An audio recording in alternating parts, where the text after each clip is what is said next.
এই পৃথিবীতে প্রথম হাফেজ ছিলেন মুহাম্মাদুর রাসূলুল্লাহ সাল্লাল্লাহু আলাইহি ওয়াসাল্লাম। আল্লাহ রাসূলের উপরে কোরআন নাযিল হয়, জিবরাইল আমিন এসে রাসূলকে কোরআন শোনায়। রাসূল কোরআন মুখস্থ করতে যায় জিহ্বাকে খুব নাড়াচ্ছেন, উড়াচ্ছেন, টেনশনে পড়ে গেছে, কোরআন ভুলে যায় নাকি। আল্লাহ আয়াত নাযিল করে জানায় দিলেন, লা তুহাররিক বিহি লিসানাকা লিতাআজালা বিহি। হাবিব, কোরআন মুখস্থ করার জন্য জিহ্বাটাকে এত নাড়াচাড়া করতে হবে না। আমার জিবরাইল আপনাকে একবার তেলাওয়াত করে শোনায় দিবে, আপনি আমার জিবরাইলের সাথে একবারই তেলাওয়াত করবেন, আপনার কলিজার ভিতরে কোরআন আমি জমায়া দেব। এই কোরআন কেন আসলেন? আল্লাহ পাক বলছেন, তাহা মা আনজালনা আলাইকাল কুরআনা লিতাশকা। হাবিব, কোরআন আমি আপনার উপরে নাযিল করলাম, আপনি ক্লেশে পড়ে যাবেন, আপনি বিপদগ্রস্ত হবেন, আপনি অভাবগ্রস্ত হবেন। এই জন্য তো কোরআন আমি নাযিল করি নাই। আমি কোরআন নাযিল করেছি মানুষের ভাগ্যের পরিবর্তন করার জন্য। ভাগ্যের পরিবর্তন হবে না ততক্ষণ, মানুষগুলা কোরআন মানবে না যতক্ষণ। আমার বাংলাদেশে আমরা মনে করি কোরআন আব্বা মরে গেছে, কোরআন পড়তে হবে, আম্মা মারা গেছে, কোরআনের খতম দিতে হবে, দাদা দাদি মরে গেছে, কোরআন খতম দেওয়া লাগবে। এই চিন্তা আমার অনেক মানুষের মধ্যে আছে না নাই? অথচ কোরআনকে শুধু তেলাওয়াতটাকে কোরআন বলে না, বরং কোরআনের অর্থ এবং ব্যাখ্যা ও শব্দ মিলায়া কোরআন। মানুষ যেই জিনিসের মর্ম বুঝে না, অর্থ বুঝে না, ওই জিনিস মানুষ পড়ে না। কিন্তু কোরআনের ব্যাখ্যা, কোরআনের শব্দ, কোরআনের অর্থ, এই তিনটা মিলে হইল কোরআন। সুবহানাল্লাহ পড়েন। কয়টা মিলে কোরআন? তিনটা মিলে কোরআন। মানুষের ভাগ্যের পরিবর্তন আপনি করতে পারবেন না ততক্ষণ, আপনি মানুষগুলোকে কোরআন পড়াবেন না যতক্ষণ। এই জন্য এই যে মাদ্রাসা, ওয়াহিদপুর মাদ্রাসা থেকে শুরু করে যত মাদ্রাসা আছে, কোরআন শিক্ষা বাধ্যতামূলক আছে না? এই জন্য মাদ্রাসার ছেলেরা আন্দোলন কইরা দরজা ভাঙছে, গ্লাস ভাঙছে, প্রিন্সিপালের রুমে হামলা করছে, একটা দৃষ্টান্ত দেখাতে পারবেন না। কিন্তু ভার্সিটিতে, কলেজে কলেজে কয়দিন পরে পরে ঢাকা শহরে যুদ্ধ আছে না নাই? কয়দিন আগে দেখলাম সিটি কলেজের সাইনবোর্ড লয়ে গেছে গা ঢাকা কলেজের ছেলেরা, মানে সাইনবোর্ডটাই লয়ে চলে গেছে। সন্ত্রাস নাই? কথা বলেন। এই জন্য কোরআন লাগবে। বলেন কি লাগবে? এই কথা শেষ, এই কথা আমার প্রথমে কি শেষ, কোরআনের বিকল্প কিছু নেই। নাম্বার 2, আজকে কি বার? শুক্রবার। আজকে কি বার? 3 দল হয়েছে। এক দল কইছে শুক্রবার, এক দল কই জুমাবার, আর এক দল কই কোনটাই কম না। মোল্লা নাজিম যেদিকে আমরা আছি। আজকে কি বার আরেকবার জানতে চাই? জুমাবার।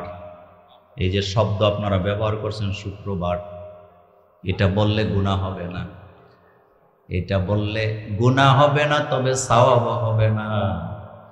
কিন্তু জুমা বললে প্রতি অক্ষর অক্ষরে 10 নেকি আছে না? তাইলে আজকে কি বার? আলেমরা বলেন কি বার? 114টা সূরা আল্লাহ কোরআনে নাযিল করলেন। 114 সূরার ভিতরে জুমা নামে একটা সূরা আছে না নাই? তাহলে আপনারা বলেন আজকে কি বার? আজকে জুমাবার। জুমা বলবে যারা, প্রতি অক্ষর অক্ষরে 10 নেকি পাবে তারা। শুক্রবার বলতে পারবেন, সওয়াব নাই। 1 কোটি বার বললে একটা সওয়াব পাবেন না, কিন্তু জুমা বলবেন, প্রতি অক্ষর অক্ষর 10 করে নেকি পাবেন। এই জুমার ব্যাপারে আমার আজকে একটা আলোচনা আছে। আল্লাহ পাক কোরআনে বলছেন, ইযা নুদিয়া লিস-সালাতি মিন ইয়াউমিল জুমআতি ফাসআউ ইলা যিকরিল্লাহ। জুমার দিনে যখন আযান দেওয়া হবে, যখন আওয়াজ দেওয়া হবে, দৌড়াইতে থাকো, ফাসআউ, দৌড়াইতে থাকো, ইলা যিকরিল্লাহ, আল্লাহ জিকিরের দিকে। তার মানে এখানে আল্লাহ প্রমাণ করলেন, দলিল পেশ করলেন, জুমার দিনে অন্য কোনো কাজকর্ম করা যাবে না। সবার আগে জুমা, সবার আগে খুতবা, সবচেয়ে মর্যাদা দিতে হবে জুমার নামাজকে। কিন্তু আমার বাংলাদেশের পরিবেশে জুমার দিনে সকল অনুষ্ঠান আছে না? খতনার অনুষ্ঠান, কোন দিন? জোরে বলবেন। বিয়ে কোন দিন? ছেলের বিয়ে কোন দিন? মেয়ের বিয়ে কোন দিন? আচ্ছা, ওইগুলো নিয়ে আমার কোনো কথা নাই, কিন্তু একটা জায়গায় আমার কথা আছে। আপনাদের অহেদপুরের সবচেয়ে কোটিপতি লোক যিনি, তিনি একটা জিয়াফত করছে তার দাদা দাদি মা বাপের জন্য, 40টা গরু জবাই করছে। কোন দিন? আরো জোরে বলে। সবাই পরামর্শ দিছে জুমার দিনে করেন, নতুবা বন্ধ না থাকলে লোকের আসবো কেমনে, খাইবো কেমনে। ঢাকা থেকে, চট্টগ্রাম থেকে, সিলেট থেকে, খুলনা থেকে, কুমিল্লা থেকে সব আত্মীয় স্বজনরা আসছে। 40টা গরু খাওয়াইতে কমপক্ষে 500 জন ভলেন্টিয়ার লাগে কি লাগে না? কয়শো জন লাগে? মনোযোগ আছে আপনাদের? সারা রাত রান্না হয়েছে 40 গরু। সকাল 8টা থেকে খানা উদ্বোধন হবে। অহেদপুর মাদ্রাসার তাজুল ইসলাম হুজুরও গেছে, মোল্লা নাজিমরাও আনছে, মুস্তাক ফয়জিরাও আনছে। দোয়া কইরা হুজুরেরা খানা উদ্বোধন করে দিয়ে গেছে। 8টা থেকে খানা, বংশধরের রূহের মাগফিরাত কামনায়। কয় গরু? আরো জোরে বলেন। ভলেন্টিয়ার কয়জন? সকাল 8টা থেকে খানা শুরু হয়েছে, বিকাল 5টা পর্যন্ত টানা খাওয়াইছে। এই 500 লোক জুমার দিনে এত সওয়াব কামাই করছে। 40টা গরু সবাইরে খাওয়াইয়া বিদায় করে দিছে। খাইতে খাইতে খাইয়া যারা গেছে, রাস্তায় যায় কেউ কেউ খানা অনেক মজা হয়েছে, কেউ কেউ জাল হয়েছে, কেউ কেউ লবণ হয় নাই, কেউ কেউ এডা হয়েছে। বলুক, আমি সেটা নিয়ে কথা নয়, কিন্তু এই 500 লোকের একটাও জুমার নামাজ পড়তে পারে না। মনোযোগ আছে আপনাদের? কয়শো লোক নামাজ পড়ে নাই? এখন জানতে চাই, 40টা গরু না 40,000 গরু যদি খাওয়ান, এক বেলার জুমার নামাজের সমান হবে তো? আরো জোরে বলেন, হবে তো? তা আপনি যে 40 গরু খাওয়াইয়া দাদা দাদি নানা নারীর মাগফিরাত কামনা করতে যাইয়া 500 লোককে বেনামাজি বানাইছেন, আল্লাহর আদালতে জবাব দেওয়া লাগবে কি লাগবে না? কথা কি ঠিক বললাম? কথা কি সত্য বললাম? তাহলে কিসের যে আফত করেন আপনি জুমার দিন? নামাজই তো পড়ে না, জুমার নামাজে যায় না। অথচ আল্লাহ বলছেন, ইজা নুদিয়া লিস-সালাত মিন ইয়াউমিল জুমআতি ফাসআউ ইলা যিকরিল্লাহ। জুমার দিনে যখন আজান দেয়, ঘরে বসে থাকা যাবে না, মসজিদের দিকে দৌড়াও, জিকিরের দিকে দৌড়াও। আল্লাহ রাসূল বলেছেন, জুমার দিনের মর্যাদা এত বেশি, তারা যদি জানতো সামনের কাতার নিয়া মারামারিও করতো। আমার বাংলাদেশে জুমার খুতবাটাও আমরা বুঝি না। আরবি খুতবা শুরু হয় যখন, মুসল্লিরা হুরু হুরু দিয়া ঢুকে মসজিদে তখন। অথচ জুমার দিনে আজানের পর থেকে নিয়া একামত পর্যন্ত ইমাম সাহেব, খতিব সাহেব মিম্বরে বসে যত কথা বলে, এটা বাংলায় বলুক, হিন্দিতে বলুক, উর্দুতে বলুক, ফার্সিতে বলুক, ইংরেজিতে বলুক আর আরবিতে বলুক, সবটাই খুতবা। সবটা কি? কথা কন না কেন? সবটা কি? কিন্তু আপনার মা বাপের জন্য জিয়াফত করছেন, জুমার দিন নামাজ নাই। আপনার ভলেন্টিয়াররা নামাজ পড়ে না, খাদেমদাররা নামাজ পড়ে নাই, এমনকি যারা রান্না করে তারাও পড়ে না। আমি এমনও দেখছি, মাহফিলে গেছি, যাইয়া দিই রান্না বান্না চলতেছে হুজুরদের জন্য, হুজুররা খাবে, কিন্তু যেতে রান্না করতেছে হেতে রাতে বিড়ি। কথা কন না কেন? জিয়াফতের খানা রান্না করতেছে, সবার রাতে বিড়ি। আগে কইয়া দিছে 10 প্যাকেট লাগবো। কি খানার নমুনা! আগে বলে দিচ্ছে জিয়াফতের জন্য যে খাদেম কি বলে রান্না করে যারা, তাদেরকে কি বলে? হেতে বিশ্ববিখ্যাত বাবুর্চি, দেবিদ্বারের সবচেয়ে দামি বাবুর্চি, হেতে আইছে 10 প্যাকেট সিগারেট লইয়া। হেতে ডাইলের মধ্যে লবণ দেয়, এক হাতে লবণ আর এক হাতে বিড়ি। কথা কন না কেন? হেতে গোস্তের মধ্যে মশলা দেয়, এক হাতে বিড়ি আর এক হাতে মশলা। হেতে পায়েস রান্না করতেছে, এক হাতে চিনি দেয় আর এক হাতে বিড়ি। এমন খানা আমাদের মহল্লায় মহল্লায় আছে না? আবার ইদানিং আরেকটা অনুষ্ঠান বাইরে হয়েছে, সেটা হলো মহিলারা যখন হামেলা হয়, কি হয়? হামেলা হয়, 9 মাসের বয়সের সময় মেহমান দাওয়াত দেয়, আসেন খাইয়া যান, রাগ করে না আমার কথায়। এর চেয়ে নোংরা খানা পৃথিবীতে আর কিছুই হতে পারে না। কারণ আপনার মেয়ের পেট হয়েছে, এটা কি গোপনীয় কাজ না প্রকাশ্য কাজ? হ্যাঁ? তো আপনার আপনার মেয়ের, আপনার ছেলের, কি বলে, আপনার মা, আপনার মেয়ে, আপনার বোন হামেলা হয়েছে, আমার মেয়ে, আমার বউ, আমার মা হামেলা হয়েছে, এটা কি গোপন থাকবে না প্রকাশ্য হবে? তার মানে আপনি বুঝাইতেছেন আমার মেয়েটা হামেলা হয়েছে, পেট বড় হয়েছে, 9 মাস চলতেছে, আসো একটা বেলা খাইয়া দাও। তা আপনার কাছে আমি জানতে চাই, আপনার চেয়ে নির্লজ্জ কি মানুষ হয় নাকি? খতনারটা তো আরো জঘন্য। সেটা কি, আমার পোলা নুনু কাটছি, আইও এক বেলা খাইয়া যাও। তা খানা বুঝি আপনার আর রুচি সম্মত খানা আর দুনিয়াতে নাই। আমি কিন্তু খাওয়ার বিরুদ্ধে ওয়াজ করতেছি না, আমি শুধু সিস্টেমের বিরুদ্ধে ওয়াজ করতেছি। আপনি এমন খানা, এমন জাফত কেন করবেন যেই জাফত দিয়ে আপনি মানুষকে বেনামাজি বানাবেন? আপনি এমন খাবার আয়োজন করবেন কেন যেই খাবার খাইতে গেলে নোংরা কথা মনে হয়? আল্লাহ যেন এই জাতিকে হেফাজত করেন, আমরা বলি আমিন। জুমার দিনে মোমেনের জন্য গুরুত্বপূর্ণ কি বলেন তো? জুমার নামাজ। বলেন কি? রাসূল বলেছেন যারা জুমায় যায়, এক জুমা থেকে আরেক জুমা পর্যন্ত যত অপরাধ করেছে সবগুলাকে আল্লাহ কাফারা আদায় করে। এই পয়েন্টে আমার কথা শেষ। আমি আজকে আমার মূল আলোচনায় চলে যাব।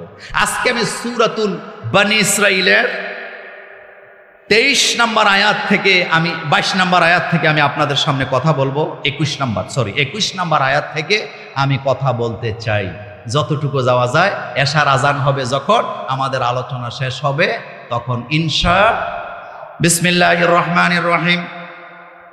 সূরাতুল বনী ইসরাঈলের 21 নম্বর আয়াতে আল্লাহ পাক বলছেন, উনজুর কাইফা ফাদ্দালনা বা'দাহুম আলা বা'দ। কথাগুলা কার? আল্লাহ বলছেন উনজুর, তাকায় দেখো, কাইফা ফাদ্দালনা বা'দাহুম আলা বা'দ, আমি কিভাবে এক ব্যক্তির চেয়ে আরেক ব্যক্তিকে মর্যাদা দিয়েছি, এক দলের উপরে আরেক দলকে মর্যাদা দিয়েছি, এক বংশ থেকে আরেক বংশকে মর্যাদা দিয়েছি, এক গোত্র থেকে আরেক গোত্রকে আমি মর্যাদা দিয়েছি। তবে সফল হবে তারা, ঈমান আনবে যারা, আখিরাতে যারা জান্নাত পাবে তারাই সফল। আল্লাহ নিজে বলছেন যারা ঈমান আনেন তারা শ্রেষ্ঠ। সফলতা বলতে আমরা বুঝি কোন ছেলে যদি দাখিলে গোল্ডেন এ প্লাস পায়, এসএসসিতে যদি গোল্ডেন এ প্লাস পায়, কয়তে সফল? এইচএসসিতে গোল্ডেন এ প্লাস পাইছে, কয় সফল? মেডিকেলে টিকছে, কয় সফল? ভার্সিটিতে টিকছে, কয় সফল? মাস্টার্স পাস করার পরে যদি চাকরি পেয়ে যায়, এবার বুক ফুলায় সবাই কয় এই ছেলে এই মেয়ের সফল। বলে কি বলে না? বিদেশে গেছে, একটা বিল্ডিং দিছে, কিছু টাকা কামাইছে, কয় সফল। আমি বলি না রে ভাই, এটা কখনো আসল সফলতা হতে পারে না। আসল সফলতা হবে তখন আল্লাহ আমাদেরকে জান্নাতের ঘোষণা দিবেন যখন। এর আগে মুমিনের কোনো সফলতা নেই। আমাদের ওয়াহিদপুর মাদ্রাসার জন্য আমার এই লোকটার অবদান কম না বেশি? আপনারা কি বখিল? একটু জোরে কর না। উনি খুশি হইব তো? বলেন, আরো জোরে বলেন। এমনিও এত সুন্দর দেন, হাসে, সব সময় গেলে হাসে। এখন আপনার কাছে আমার প্রশ্ন, এই যে মাদ্রাসার জন্য এত কিছু করছে, ওখানে একটা বিল্ডিং এনে দিছে, এত কিছু করছে, এত সুন্দর পরিবেশ করছে, উনি যতক্ষণ পর্যন্ত জান্নাতি হতে না পারবে, আপনি কি তারা সফল বলতে পারেন? একটা মজার কথা শোনাই। সুলতানুল আরিফিন বাইজিদ বুস্তামি রাহিমাহুল্লাহ, কত মর্যাদাশীল ব্যক্তি। বাইজিদ বুস্তামিকে একজন মুশরিক এসে জিজ্ঞেস করতেছে, বাইজিদ তুমি ভালো নাকি আমি ভালো? আমি আর আপনি হইলে কইতাম থাবড়ায় দাঁত ফালায় দেব, তুই মুশরিক, তোর সাথে আমার তুলনা কি? কিন্তু না, বাইজিদ বুস্তামি বললেন এত কঠিন প্রশ্ন করলে জবাব দেই কেমনে? মুশরিক বলতেছে কি কঠিন কথা, আপনি বললেই তো হইলো, আপনি ভালো না আমি ভালো। সুলতানুল আরিফিন বাইজিদ বুস্তামি বলতেছে এত কঠিন প্রশ্নের জবাব আমি দিতে পারবো না। তবে হ্যাঁ, এই প্রশ্নের জবাব পেতে হলে কিয়ামতের মাঠ পর্যন্ত অপেক্ষা করা লাগবে।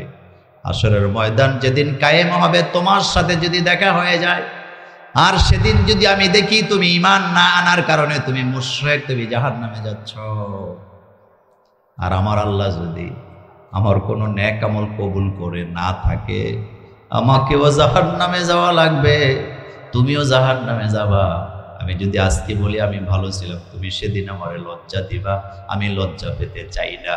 কিন্তু হাসরের মাঠে যদি আল্লাহ আমাকে জান্নাতে ঘোষণা দেয়, আমার আমল যদি আল্লাহ কবুল করে জান্নাতি বলে, আর তুমি মুশরিক, তুমি যদি জাহান্নামের দিকে যাও, সেদিন আমি আঙ্গুল তুলে বলে দিব আমি বাইজিদেই ভালো ছিলাম। আল্লাহু আকবার। এই অহেদপুর মাদ্রাসার প্রিন্সিপাল হুজুর জান্নাতে যাবে এমন কোনো গ্যারান্টি নাই। আবার অহেদপুরে একটা লোক রিক্সা চালায় খায়, সে যে জাহান্নামে যাবে এমন গ্যারান্টিও নাই। তবে মুমিনরা সফল হয় তখন, আল্লাহ জান্নাত দিবেন যখন। এজন্য কাউকে ছোট করে দেখবেন না। এখান থেকে আলোচনাটা শুরু করলাম। আল্লাহ পাক বলছেন ফাদ্দালনা বা'দাহুম আলা বা'দ। হীনমন্যতায় ভোগা যাবে না, নিজেদের মর্যাদা নিজেরা বুঝতে হবে। কারণ বনি আদম সন্তানগুলোকে মর্যাদা দিয়া দুনিয়াতে পাঠাইছেন কে? আচ্ছা, আপনাদের কাছে দুইটা প্রশ্ন করি, জিনদের মর্যাদা বেশি না আদম সন্তানের মর্যাদা বেশি? জিনের ক্ষমতা বেশি না মানুষের ক্ষমতা বেশি? সারা পৃথিবীতে যতগুলা জিন আছে সবাই মিলে একটা ক্যামেরা বানাতে পারবে না, একটা প্যান্ডেল বানাতে পারবে না। সারা পৃথিবীতে যত জিন আছে একটা বিল্ডিংও বানাতে পারবে না। কিন্তু মানুষের মাথায় বিমানের মতো ইঞ্জিন বানাবার জ্ঞান আল্লাহ দিছে নাকি দেয় না? কাদ কাররামনা বানি আদম। আল্লাহ পাক বলেন আমি বনি আদমকে সম্মানিত করেছি, সম্মান দিয়ে দুনিয়াতে পাঠাইছি। বনি আদম সন্তান হিসাবে সবাই সম্মানিত। হিন্দু, বৌদ্ধ, খ্রিস্টান, ইহুদি, নাসারা, মুসলমান, যারাই বনি আদম, মানুষ হিসাবে আল্লাহর কাছে তার একটা মর্যাদা আছে। তবে সবচেয়ে মর্যাদা আল্লাহর কাছে তারা ঈমান আনে যারা। এজন্য আমি প্রাণ খুলে বলে দিয়ে যাই, মানুষের ক্ষমতাই বেশি, মানুষের জ্ঞানই বেশি, মানুষের মর্যাদাই বেশি। এটা জানার পরেও ছেলে হারাইয়া, মেয়ে হারাইয়া, গাড়ি হারাইয়া জিনের বাদশার কাছে যে বৈশা থাকে ছেলে খোঁজার জন্য, এমন মুসলমান আমাদের অহেতুরে না। কুমিল্লার রেস কোর্সের এক লোক একটা গাড়ি কিনছে, কিনা 1 সপ্তাহ চালাইছে। কয় সপ্তাহ? 1 সপ্তাহ পরে গাড়িটা চুরি হয়ে গেছে। মন খুব খারাপ, নাম বলবো না, কথা রেকর্ড হয়। উনি একজন ইঞ্জিনিয়ার ছিলেন। তো বললাম যে মন এত খারাপ কেন? কয় গাড়িটা চুরি নিয়ে গেছে। তা আমারে বলতেছে একটু তাবিজ দেন না, যদি পাইয়া যাই। আমি কইলাম যে আমি তো এখনো এটা ব্যবসা খুলি নাই, আমি এখনো ব্যবসা খুলি নাই। 2-3 দিন আর ওনাকে দেখছি না। 2-3 দিন পরে উনি কোত্থেকে যেন আসছে, ফজরের নামাজে হাজির। বললাম চেহারায় মনে হয় ঘুমান না, 3 দিন কইয়াছিলেন। কয় তাবিজ তো চাইলাম, দিলেন না, রাঙ্গামাটি গেছিলাম জিনের বাদশার কাছে, হেরা আমাকে বলে দিছে গাড়ি নিরাপদে আছে, একটা গ্যারেজে আছে, সমস্যা নাই, সময় মতো গাড়ি চলে আসবে। আমি হাসি দিয়া বললাম এত সোজা না, কারণ আপনার গাড়ি চুরি হয়েছে এটা কোথায় আছে আল্লাহ ছাড়া কেউ জানে না। আর আপনি যদি বলেন জিনের বাদশার ক্ষমতা আছে আপনার গাড়ি এনে দেওয়ার, তাইলে বাংলাদেশের গভর্নমেন্ট তারে খুঁজে নিয়ে গোয়েন্দা বিভাগের প্রধান বানাই দিত। কথা ঠিক না? উনি কয় আমনে সোজা হইতেন না, আমি কে বাহাই আমি আসছি। 25 বছর হইছে এখনো গাড়ি পায়, এখনো গাড়ি। এরকম জিনের বাদশা বাংলাদেশে নাই। এ আংটি বেচে, ভাগ্যের আংটি, ঘোষণা দেয় এই আংটি লাখপতি বানায় দিবে। তো লাখপতি যদি আংটি দেওয়া হওয়া যায়, তুই রাস্তায় হাইটা এটা আংটি বেচোস কেন? আংটি দিয়া যদি ভাগ্যের পরিবর্তন করা যেত, তাহলে যে আংটি ব্যবসা করে সে ইলন মাস্কের চাইতে আরো বেশি ধনী হয়ে যেত। বরং ধনী হবে তারা কর্মে মনোযোগ দিবে যারা। কাদ কাররামনা বানি আদম। আল্লাহ বলেন বনি আদমকে আমি সম্মানিত করেছি, আদম সন্তানকে আমি মর্যাদা দিয়েছি। তবে সবার মর্যাদা সব জায়গায় একরকম হয় না, এক একজনকে এক এক জায়গায় আমি মর্যাদা দিয়েছি। এই কথাটা আল্লাহ বলছেন, অনজুর কাইফা ফাদ্দালনা বা'দাহুম আলা বা'দ। যারা কৃষিকাজ করেন হীনমন্যতায় ভুগবেন না যে আমি কৃষিকাজ করি আমার দাম নাই। আপনি মনে রাখবেন, আবুল বাশার পৃথিবীর প্রথম মানুষ, প্রথম নবী, তিনিও ছিলেন একজন কৃষক। আদম আলাইহিস সালাম কি ছিলেন? তা আপনি যে কৃষি কাজ করেন আপনার হীনমন্যতা কেন? আপনি মনে করবেন আদম আলাইহিস সালাম যেই কাজ করছে আমিও সেই কাজ করতেছি। আমার কলেজার ভাইয়েরা, যারা কাঠ মিস্ত্রির কাজ করে কারণ হীনমন্যতায় ভোগার কোনো কারণ নাই, কারণ হযরতে নূহ আলাইহিস সালাম তিনি ছিলেন একজন কাঠ মিস্ত্রি। যারা রাজমিস্ত্রির কাজ করেন হীনমন্যতায় ভোগার কোনো কারণ নাই, কারণ হযরত ইব্রাহিম আলাইহিস সালাম তিনি ছিলেন একজন রাজমিস্ত্রি। যারা রাজযোগালীর কাজ করেন হীনমন্যতায় ভোগার কারণ নাই, নবী ইসমাঈল জাবিহুল্লাহ তিনি ছিলেন একজন রাজযোগালী। সুবহানাল্লাহ বাইজিয়া। হযরত ঈসা আলাইহিস সালাম ছিলেন একজন চিকিৎসক। হযরতে ঈসা আলাইহিস সালাম ছিলেন একজন চিকিৎসক। আপনার আমার নবী জনাবে মুহাম্মদুর রাসূলুল্লাহ সাল্লাল্লাহু আলাইহি ওয়াসাল্লাম কর্মজীবন শুরু করছে রাখালের কাজ দিয়া, শেষ করছে প্রেসিডেন্ট দিয়া। আল্লাহু আকবার বলো মিয়া। মুহাম্মদ সাল্লাল্লাহু আলাইহি ওয়াসাল্লাম কর্মজীবন শুরু করছে, যুবকেরা বলো কি দিয়া? রাখালের কাজ দিয়া, বকরি চড়ানো দিয়া। আর শেষ করছে কি দিয়া? প্রেসিডেন্ট, রাষ্ট্রপ্রধান। সুতরাং কাজ কাজ, কর্মকে ছোট করে দেখার কোনো সুযোগ নাই। মর্যাদা কে দেয়? এই কথাটা আল্লাহ বলছেন, অনজুর কাইফা ফাদ্দালনা বা'দাহুম আলা বা'দ।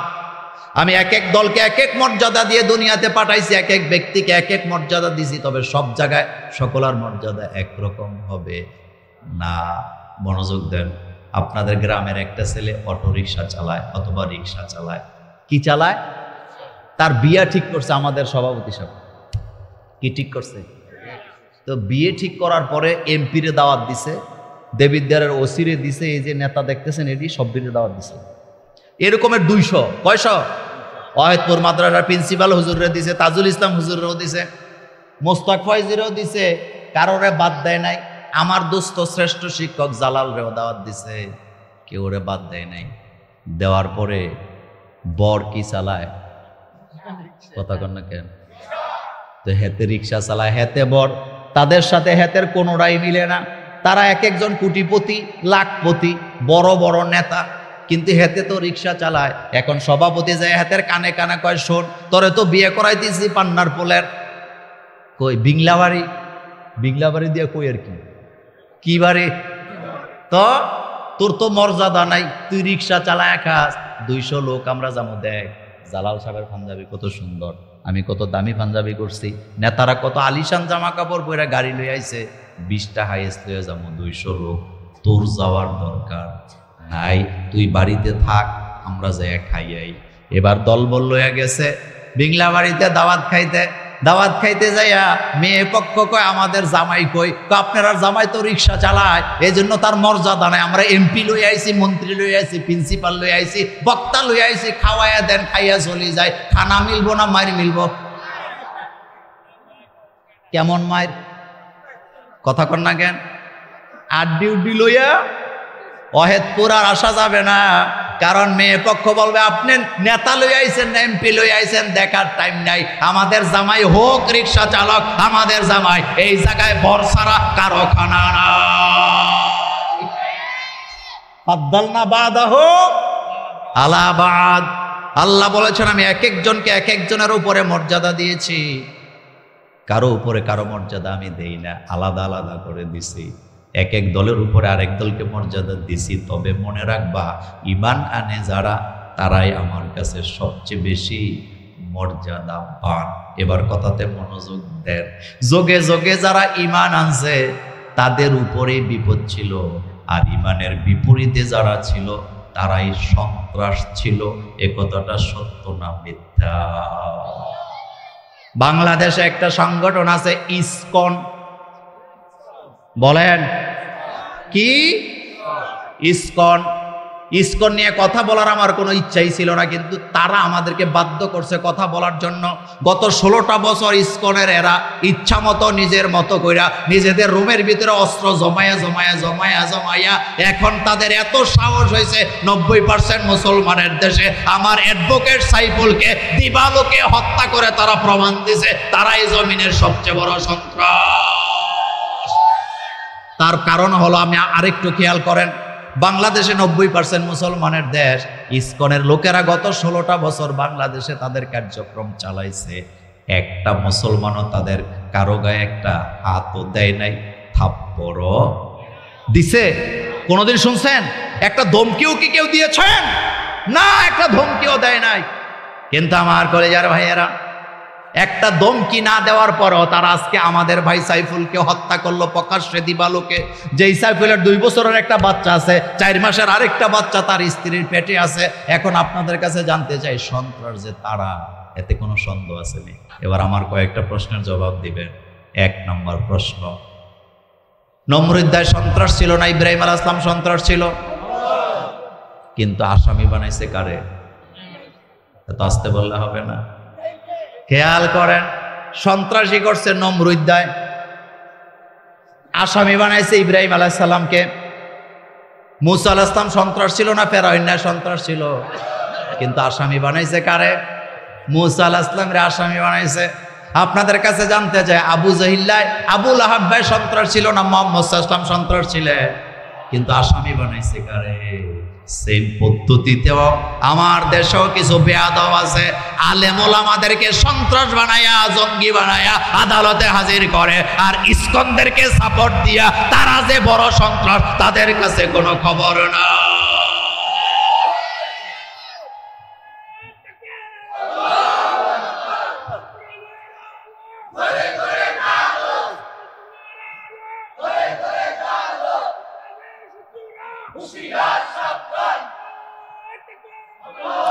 আমার কলিজার ভাইয়েরা, হযরত ইব্রাহিম আলাইহিস সালাম সন্ত্রাস ছিলেন না? নমরুদ সন্ত্রাস থাকার পরেও ইব্রাহিমকে আসামি বানিয়ে তারা রিমান্ডে নিয়েছেন। হযরত মুসা আলাইহিস সালাম সন্ত্রাস ছিলেন না? ফেরাউনের সন্ত্রাস হওয়ার পরেও মুসাকে আসামি বানায় দেশ থেকে দেশ ত্যাগ করাতে বাধ্য করেছেন। সেম বেলাল সন্ত্রাস ছিলেন না? তিনি ছিলেন নিরীহ, উমাইয়ারা তাকে আসামি বানিয়েছেন। মুহাম্মদ সাল্লাল্লাহু আলাইহি ওয়াসাল্লাম ছিলেন শালীন ভদ্র, আর আবু জাহিলরা তাকে দেশ ত্যাগ করতে বাধ্য করেছেন। সুতরাং এখনো যারা সন্ত্রাসী করে তাদেরকে হাতের মধ্যে ফুলের মালা দিয়া আলেমদেরকে ডান্ডা বেরি যারা পড়ায়, তারা কখনো ইসলামের বন্ধু হতে পারে না। আমার বুকে বসে, আমার বাড়িতে বসে আমার মুসলমানের রক্ত জড়াইছে যারা, বানরের গোষ্ঠী তারা। বলেন কিসের গোষ্ঠী? আমি কিন্তু আপনাদেরকে এই কথা বলি নাই যে ইসকনের সদস্যদের উপরে হামলা করবেন। ইসলাম হামলা করে না, ইসলাম শুধু প্রতিহত করে। বলেন ইসলাম কি করে? কারণ আমরা যদি মুসলমানেরা থুতু দেই তারা বেসে যাবে। কিন্তু একটা কথা মনে রাখবেন, 2টা কথা বলে দিয়ে যায়, মনে রাখবেন, গুরুত্বপূর্ণ কথা।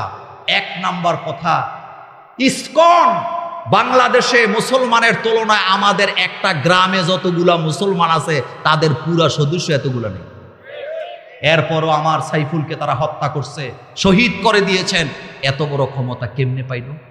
2টা পয়েন্ট বলি। প্রথম কথা, এক মহারাজ একটা বানর পালতো। কি পালতো? মনোযোগ আছে আপনাদের? তো বানর খুব আদর করে পালে। মহারাজের মেহমান বন্ধু বান্ধব আছে মহারাজের বাড়িতে বেড়াইতে, দাওয়াত খেতে এসছে। মহারাজ বানরটাকে দুধ কলা খাওয়াইয়া, হাতের কাছে একটা বেত ছিল, জালি বেত চিনেন তো আপনারা, তার পাছার মধ্যে 2টা দিয়া পাছাটা লাল করে দিছে। কার পাছা লাল করছে? বানর 3টা লাফ দিয়ে যায়, ওই যে ঘাটা বাড়িতে একটা গাছ আছিল ওইটাতে যায় বসে বসে হাত পা একদম চাটতাছে। পাশের এক বন্ধু বলতেছে, মহারাজ এত বড় জুলুম, দুধ কলা খাওয়াইয়া লালন পালন করলেন, এখন আবার পাছা লাল করে দিলেন। মহারাজ কয়, সর্বনাশ, তুমি এটা খেয়াল করছো? কয় হ্যাঁ। কয়, এটা যদি তুমি বুঝতে চাও আমার বাড়িতে তোমাকে 3 দিন থাকা লাগবে। কয়দিন থাকবো? 3 দিন। কিন্তু আপনি তারে দুধ কলা খাওয়াইয়া পাছা লাল করেন কেন? এটা আমাকে দেখতে হবে।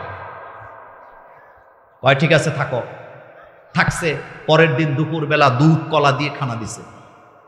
দেওয়ার পরে আজকে তো পাছা কি করে নাই, মনোযোগ আছে, কি লাল করে নাই? প্রতিদিন পাছা লাল করলে হেতে কই যায়? ঘাটাবাড়ির গাছে যায়। কিন্তু আজকে যেহেতু ব্যাটের দিয়ে পাছা লাল করে নাই, হেতে জাগায় বসে আছে। যে এনে খাইছে হে আনেই বসে আছে।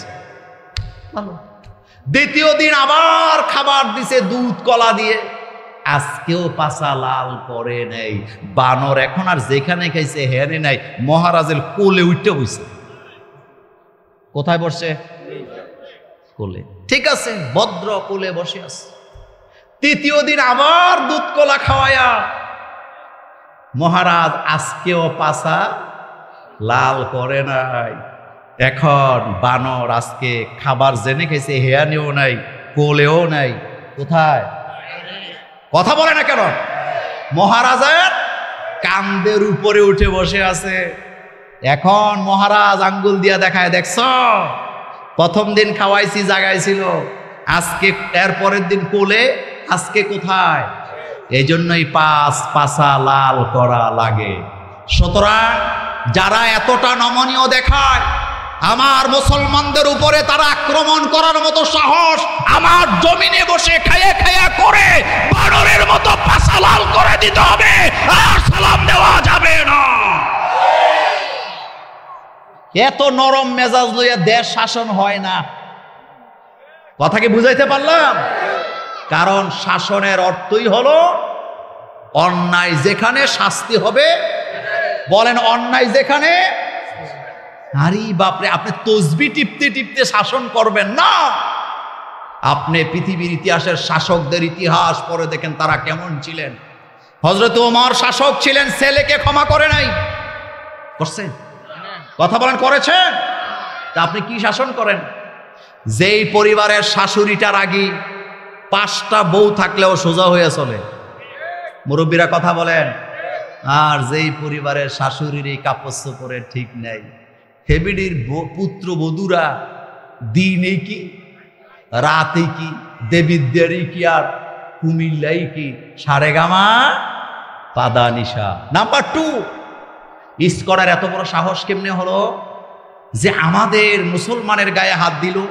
কেন হইল এটা বলি। রাজা তার দোতলার বারান্দায় বসে আছে, তার হাতিটা ওই যে গাছের নিচে বাঁধা আছে। রাজা তাকায় দেখলেন একটা ব্যাঙ, চিনেন তো কি, একটা ব্যাঙ লাফ দিয়ে যায় রাজার হাতির মাথার মধ্যে লাথি মারে, আবার জায়গায় এসে বসে। মহারাজ এটা দেখছে, দেখে খুব কষ্ট পাইছে। আমার হাতির মাথায় ব্যাঙে লাথি মারে, ব্যাঙের এত সাহস কেন? মহারাজ কতক্ষণ দেখে রাগে রাগান্বিত হয়ে মন্ত্রিসভাকে ডাকায় বলেন, এদিকে আয়।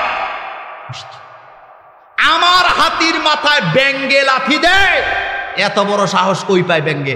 উদ্ঘাটন কর ঘটনা, নতুবা তোর আর মন্ত্রীগিরি শেষ। তো মন্ত্রী যারা হয়, উপদেষ্টা যারা হয়, তারা কিন্তু চালাক থাকে বেশি, জ্ঞানের চাইতে চালাকি বেশি। চালাকি না হইলে টিকতে, দেখছেন না আমাদের পলুক্কায় কি ধরাটা খাইছে? হ্যাঁ, ডাক সেদিকে যাইতাম না, দুর্বলের ব্যাপারে কথা বলে লাভ নাই। এখন মহারাজ বলতেছে ঘটনা উদ্ঘাটন করো। একজন কয়, স্যার কালকে সকালে উদ্ঘাটন করব।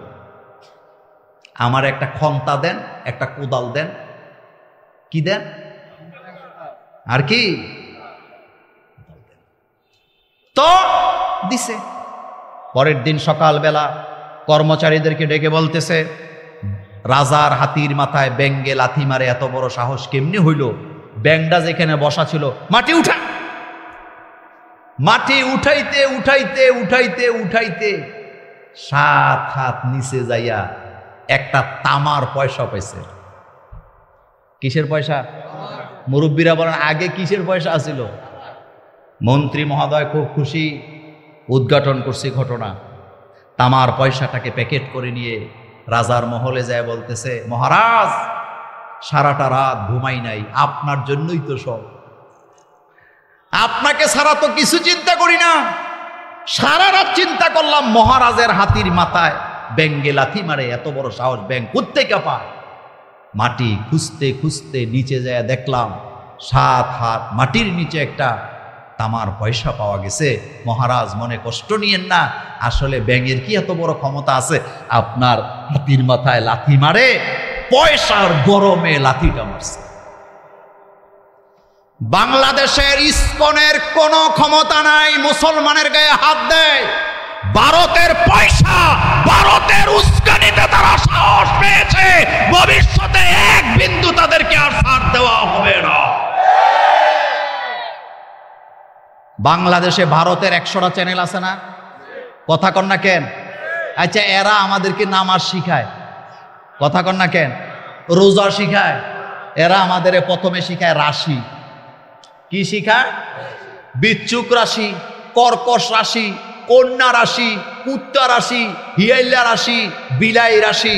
অথচ রাশি ফলে যারা বিশ্বাস করে তাদের ঈমান শুধু যাবে না, কিয়ামতে আল্লাহ তাদের দিকে চোখ তুলেও তাকাবেন না। মুসলমানেরা বিশ্বাস করে তাকদিরে। বলেন কিসে বিশ্বাস করে? ওয়াল কাদরি খাইরিহি ওয়া শাররিহি মিনাল্লাহি তাআলা ওয়াল বাসি বাদাল মাউত। আমাদের তাকদিরের মালিক কে? আরো জোরে বলো, তাকদিরের মালিক কে? মুসলমান কখনো রাশি ফলে বিশ্বাস করে না। আর ভারতের প্রত্যেকটা চ্যানেলের মধ্যে রাশি শিখায়। নাম্বার 2, ভারতের চ্যানেল আমাদেরকে শিখায় বউ শাশুড়ি কিভাবে ঝগড়া করতে হয়, এবং ওই ঝগড়ায় কখনো শাশুড়ি চ্যাম্পিয়ন হয়, কখনো বৌমা চ্যাম্পিয়ন হয়। আর এই চ্যাম্পিয়ন হওয়ার জন্য যত মিথ্যা কথা, যত বাটপারি, যত সিটারি, সবগুলা ভারতের চ্যানেল আমার বাংলাদেশের নারীদেরকে শিক্ষা দেয়। পশ্চিমবঙ্গের মুখ্যমন্ত্রী মমতা ব্যানার্জি হিন্দু না মুসলমান? সে বলেছে ভারতের চ্যানেলগুলা এত খারাপ, এগুলা দেখে কোনো লাভ নাই, এগুলা বন্ধ করে দেওয়া দরকার। আমরা বছরের পর বছর অভিযোগ করেছি, প্রত্যেকটা মাঠে ময়দানে স্টার জলসা, জি বাংলা, জি সিনেমা নিয়ে কথা বলেছি, কিন্তু যারা এটার ব্যবসা করে আর যারা দেশটা চালায় তারা আমাদের কথায় কোনো কর্ণপাত করে না। কেন করে না জানেন?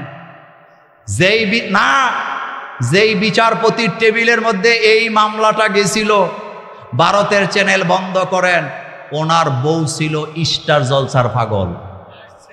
মনোযোগ আছে আপনাদের? কিসের পাগল ছিল? তো উনি তো এখন রিটায়ারে চলে গেছে, এখন তো বলতে আর সমস্যা নাই, কারণ বিচারপতি তো কত রকমের আছে। আমাদের মানিককায়ও বিচারপতি আছিল। এরপরে কিসের মধ্যে ঘুমাইছে?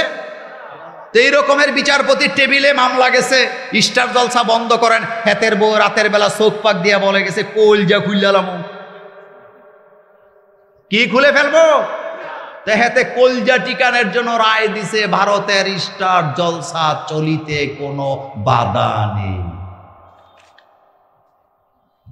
নিয়াসা, আপনি বসে বসে তাসবিহ টিপেন।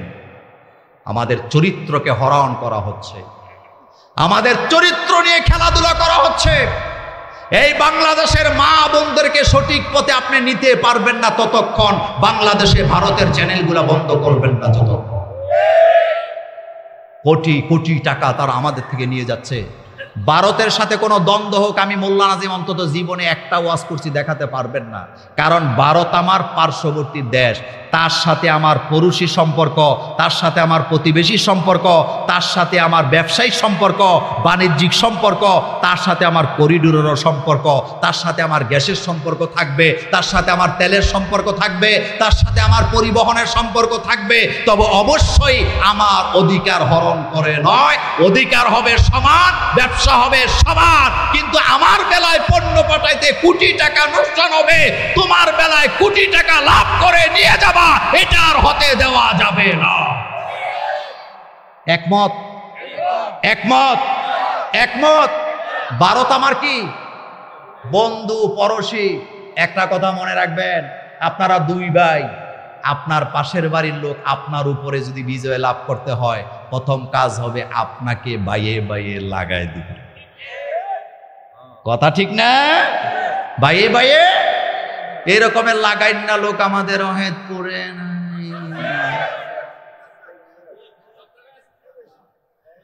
انظر كيف فضلنا بعضهم على بعض ওয়ালাল আখিরাতু আকবারু দারাজাতিন ওয়া আকবারু তাফদীলা।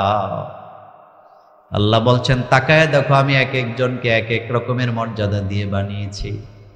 একজন রিকশাওয়ালার মর্যাদাও আছে না নাই? দেবিদ্যারে একটা লোক রিকশা চালায় ওয়াহেদপুরের, রাতের বেলা 1:30 বাজে। ওয়াহেদপুরের সবচেয়ে বড় কোটিপতি লোকটা 3টা ব্রিফকেস নিয়া কয়েক লাখ টাকা নিয়ে ঢাকা থেকে আইসা দেবিদ্যারে নামছে বাস থেকে। মনোযোগ আছে? নামার পরে ওয়াহেদপুর আসবে, স্টেশনে যায় দেখে একটা রিক্সা আছে আর কোনো রিক্সা নাই। রিক্সাওয়ালা এখন ফুট উড়াইয়া পায়ের উপরে পা তুল্লা বসে আছে। আপনার কাছে জানতে চাই, হোক সে কোটিপতি, কিন্তু ওই সময় ওই স্টেশনে মর্যাদা কম না বেশি? যদি কয় আব্বা কো, কথা কয় না যুবকেরা? যদি বলে আব্বা কো, যদি কয় দুলাভাই কো, যদি কয় ফাওদর, খেতে ডাইনি ভাবে তাকে ধরে নেবো, ভাই তুই শুধু আমার বাইক পৌঁছে দে। কথা ঠিক কিনা? এ কথাটা এমনি এমনি বলি নাই। সবার মর্যাদা আলাদা আলাদা। তুমি মনে করো না মাহফিলে বক্তা আসছে, প্রধান বক্তা আমাদের মুস্তাক ফয়জি ভাই, ওনার মর্যাদা তোমার এই মাঠে বেশি না। হতে পারে মোল্লা নাজিম জাহান্নামে যাবে, হতে পারে মাহফিলের শেষ কোনায় বসেছিল, আগে আগে জান্নাতে চলে যাবে। ঈমানের কারণ। বলেন কিসের কারণ? মর্যাদা দিছে কে? কাদ কাররামনা বানি। এই কথাটা আল্লাহ বলছেন উনজুর কাইফা ফাদ্দালনা বা'দাহুম আলা বা'দ। তাকায় দেখো এক একজনের চেয়ে আরেক একজনকে আমি মর্যাদা দিয়েছি। মাঝে মধ্যে স্বামীর মর্যাদা যেমন বেশি, মাঝে মধ্যে স্ত্রীর মর্যাদাও আছে না না? আহারে জাকির নায়েকের জন্য আমি সবসময় কলিজা ভরে দোয়া করি। এটা মাথা না, এটা একটা কম্পিউটার। এটা কি দেখেন, এখানে অনেক আলেম আছেন। একটা হাদিস আসছে, অমান আহাক্কু বিহুসনে সাহাবাতে। রাসূলকে প্রশ্ন করা হলো, হুজুর আমার কাছে সবচেয়ে উত্তম আচরণটা কে পাবে? রাসূল বলেন উম্মুকা, তোমার মা। কিলা সুম্মা মান? ক্বালা উম্মুকা। কিলা সুম্মা মান? ক্বালা উম্মুকা। 4 নম্বরে যায় বলছে আবুকা। এই হাদিস আমার ওস্তাদও আমারে ঠিক মতো বুঝাইতে পারে না, আমিও বুঝিনি। খালি কয় মা। হুজুর আমার কাছে সবচেয়ে ভালো ব্যবহার কে পাবে? রাসূল কয় মা। এরপরে কয় মা, এরপরে কয় মা, এরপরে কয় তোর আব্বা। তাহলে বাপ কয় নাম্বারে? কিন্তু ডাক্তার জাকির নায়েকের একটা লেকচার শুনে আমি এটা বুঝছি। সেটা কি? ডাক্তার জাকির নায়েক বললেন মুছে তেল দিয়ে লাভ নাই। কারণ যে কোনো কম্পিটিশনে পুরস্কার হয় কয়টা? 3টা। কথা কোন না কেন? পুরস্কার হয় কয়টা? 3টা। First, second, third. কয়টা পুরস্কার হয়? ডাক্তার জাকির নায়েক এই হাদিসটা জাতিকে বুঝাইতে পারছে। সেটা কি? তিনি বললেন বাপেরা খুশি হইয়া লাভ নাই, কারণ ফার্স্ট পুরস্কার মার, সেকেন্ড পুরস্কার মার, থার্ড পুরস্কার মার, কিন্তু এরপরে তো আর পুরস্কার নাই। এরপরে যেটা দিছে এটা কয় এবার বয়ে বয়ে তুই কলা খা, মানে সান্ত্বনা পুরস্কার। বলেন কি পুরস্কার? সুবহানাল্লাহ বলবেন না? তাহলে এই জায়গায় মায়ের নারীর মর্যাদা কম না বেশি? বেশি। এই জন্য ফাদ্দালনা বা'দাহুম আলা বা'দ। আপনার শ্বশুর বাড়িতে আপনার যে মর্যাদা, আমার শ্বশুর বাড়িতে আমার যে মর্যাদা, আমার শ্বশুর বাড়িতে আপনার কি নাই? মর্যাদা নাই। আপনার শ্বশুর বাড়িতে আমার কি নাই? মর্যাদা নাই। এটাই বাস্তবতা, এটাই সত্য কথা, এটাই আল্লাহ পাক বলছেন ফাদ্দালনা বা'দাহুম আলা বা'দ। এক এক দলের উপর এক এক দলকে মর্যাদা দিয়েছি, তবে মোমেনদের দলকে সবচেয়ে বেশি ভালোবাসেন কে? মোমেনরা সফল হবেন তখন, মোমেনরা জান্নাতি হিসাবে ঘোষণা পাবেন যখন। এই ঘোষণাটা কার? চিল্লায় বলতে হবে কার? এখানে যত যুবক আছে যুবকদেরকে বলে দিয়ে যাই, হীনমন্যতায় ভোগার কোনো কারণ নাই। কষ্টে আছো, বিপদে আছো, মুসিবতে আছো, বেকার আছো, দুনিয়ার কারো কাছে সাহায্য চাইও লাভ নাই। কারণ তুমি যার কাছে সাহায্য চাও তার নিজেরই সাহায্যের দরকার। সাহায্য যদি চাইতে হয়, চাইতে হবে কার কাছে? আমাদের গ্রামে কিছু মহিলা আছে, আপনাদের এলাকায়ও আছে। খালতো বোন, মামতো বোন, বান্ধবী যখন বেড়াইতে আইয়ে হাত ধরে কয় বোন আজকে যাইস না। কত দুঃখ জমায় রাখছি বোন, রাতরা থাক, সারা রাত ডেলিভারি দিয়ে হালকা করবো। বলে কি বলে না? আমি বলি মায়েরা বোনেরা শুনে রাখো, যেই খালতো বোন যেই বান্ধবীকে ধরে রাখছো রাতের বেলা রাইকা, দুঃখ কষ্ট কইয়া হালকা হবা, তারে খোঁচা দেয়া দেখো, তার জীবনের কষ্টের শেষ না। কথা ঠিক কি না? তাহলে কষ্ট বলতে হবে কার কাছে? তো তুমি আরেকজনের কাছে। আচ্ছা, আপনি অনেক টাকা ঋণ আছেন, আপনি যদি অহেদপুরের গ্রামে হেঁটে হেঁটে বলেন আমি কোটি কোটি টাকা ঋণ, আপনার লাভ হইব না লস হইব? কত লস? আপনার কেউ হাওলা তো দিত না। দিলেও 10 টাকা 20 টাকা দিয়ে মনে মনে করবো যে আল্লাহর হস্তে দিয়া দিলাম, দিলে দিস, না দিলে না দিস। কথা ঠিক না? তাহলে বলা দরকার কার কাছে? নবীরা বলতেন কার কাছে? রব্বানা আতিনা, পড়েন সবাই, রব্বানা আতিনা ফিদ দুনিয়া হাসানাতাও ওয়া ফিল আখিরাতি হাসানাতাও ওয়া কিনা আযাবান নার। দুনিয়া আখিরাতের সম্পদ দেওয়ার ক্ষমতা কার? দুঃখ কষ্ট মানুষের কাছে বলে কোনো লাভ নাই, মানুষ নিজেই দুঃখ কষ্টের শেষ নাই। দুঃখ বলবেন তার কাছে, দুঃখ দুর্দশা দূর করার ক্ষমতা রাখেন যিনি, আর তিনি কে? তিনি আল্লাহ। তার কাছে বলবেন। হযরত ইব্রাহিম আলাইহিস সালাম আগুনে যখন পড়ছিলেন, জিবরাইল আমিন এসে হাত দেয় নাই? আজান হচ্ছে, হাত দিছে কি দিছে না? আচ্ছা, হাত দিয়ে না, শোনেন, হাত দিয়ে জিবরাইল আমিন কি বলছিল? হ্যাঁ ইব্রাহিম, আমি দেখতে পাচ্ছি নমরুদের লোকের আপনাকে আগুনে ফেলে দিবে, আপনি কান্না করতেছেন। ইব্রাহিম আলাইহিস সালাম কয়, কান্না তো এমনি এমনি করি না। কই, কেন করেন? আমি কান্না করতেছি, তাকায় দেখো নিচের দিকে, আমার মা আমার বাবা মুশরিক, তারাও নমরুদের সাপোর্টে আমার বিরুদ্ধে দাঁড়ায় গেছে, এই জন্য আমার মনে কষ্ট। হযরতে জিবরাইল আমিন বললেন, ইব্রাহিম আপনি আমার হাতটা ধরেন, আমি আপনাকে উপরের দিকে নিয়ে যাই, আগুন থেকে বাঁচায় দেই। ইব্রাহিম আলাইহিস সালাম বললেন, ও জিবরাইল, আমি তোমার কাছে দুঃখ কষ্ট বলতে চাই না, বরং যেই আল্লাহর জন্য আমি আগুনে পড়লাম সে আল্লাহ অন্ধ নয়, বধির নয়, বোবা নয়, কানা নয়। আমি যে আগুনে পড়ে গেছি, আমার আল্লাহ অবশ্যই আমাকে দেখছে। সুবহানাল্লাহ পড়েন। আপনি ঋণী আছেন, আপনার ভাইয়ের চাইতে আপনার বাপের চাইতে সবচেয়ে বেশি জানে কে? একটা গুরুত্বপূর্ণ কথা বলি, আপনি কারো কাছে কষ্ট বলবেন আর সে বলা ছাড়া আপনার কিচ্ছু করতে পারবে না। তবে টেনশনটা আপনাকেই বুক করতে হবে। আপনার টেনশন আপনার মাও নিবে না, ভাইও নিবে না, বাপও নিবে না, ছেলেও নিবে না, মেয়েও নিবে না, এমনকি যারে নিয়ে এক বালিশে ঘুমান সেই বিবিও আপনার কলিজার টেনশন নিতে পারবে না। আপনি টেনশনে আছেন, আপনি যদি বউরে বলেন আমার কলিজা বড় টেনশন, হে কইব তোমার কষ্টে মরি যাই, আরে বাতাস কর, পানি খা, শরবত খা, এর বাইরে কিছু না। কিন্তু আসল জ্বালা আপনার কোথায়? আপনাদের মনোযোগ আছে? আসল জ্বালা কোথায়? আপনি বলেন তো, আপনার স্ত্রী আপনার এই জায়গা থেকে 100% কষ্টের 1%ও কি নিজের হৃদয়ে নিতে পারবে? পারবে না। আপনি পেছে পড়ছেন, আপনি বিপদে পড়ছেন।